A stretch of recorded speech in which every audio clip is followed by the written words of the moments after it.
Ինչքան էլ փչի չի կարող հանգցնել ամերիկյան համալսարանի հարկերից մեկում բռնկված հրդեհը։ Հակառակորդը խախտել է հրադադարը եւ գնդակոծել այս անգամ մայրաքաղաքը։ Հայաստանի օդային սահմանը հատել է 4 ռմբակոծիչ։ Ռմբակոծության հետևանքով վնասվել է շենքի մի հատվածը, տարհանվում են ներսում մնացած մարդիկ։ Ասում են մտքերը իրականություն դառնալու հատկություն ունեն։ Բարեբախտաբար սա ընդհանրապես տարածքային կառավարման եւ արտակարգ իրավիճակների նախարարության կողմից մշակված ուսումնավարժանքի սցենար է։ Այնինչ տեսնում եք տակտիկական գործողությունների պլան է այն դեպքում, եթե հանկարծ արտակարգ իրավիճակ լինի։ Երևան քաղաքում գործող բոլոր ուժերը փող համագործակցեն իրար հետ, իսկ եթե թերությունները ի հայտ կգան,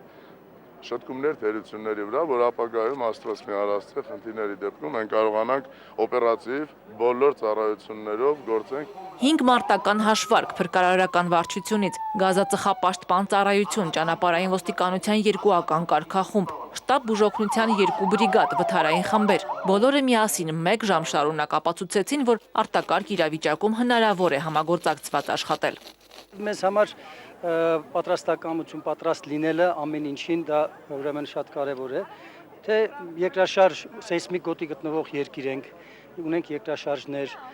տևական պատերազմական իրավիճակներում ենք։ Փրկարարների թիմը անվտանգ տարհանեց նաև սահմանափակ հնարավորություններով մարդկանց։ Իդեպ ամերիկյան համալսարանը միակ բուհն է հանրապետությունում, որտեղ հենաշարժողական խնդիրներ ունեցող մարդկանց համար հատուկ պայմաններ են ստեղծված։ Պատճառներից մեկն էլ սա է, թե ինչու հատկապես այս բուհը ընտրվեց ուսումնական վարժանքների համար։ Ճիշտ էր այդ վարժանքներին նաև մեր մասնակցությունը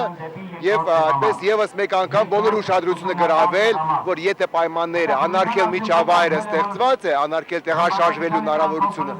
ամեն ինչ հնարավոր է եւ սովորել եւ տարանվել եւ սովորական լիարժեք կյանքով ապրելը։ Ամերիկյան համալսարանի մասնաշենքը ամբողջովին նախագծված է սայլակով մարդկանց տեղաշարժի համար։ Այստեղ նրանք հարմարավետ են զգում ամենուր։ 2 հաշմանդամ ուսանող ունեցող կրթական կենտրոնը ապահովում է նաև ժեստերի թարգմանիչներ, հատուկ նստատեղեր լսողական խնդիրներ ունեցող մարդկանց համար։ 2 մասնաշենքներ, ընդ որում հին մասնաշենքը ահավոր անմաչելի է, սովետական շինություն է, բազմաթիվ աստիճաններով, բայց մարդիկ ամեն ինչ հարմարացրել են։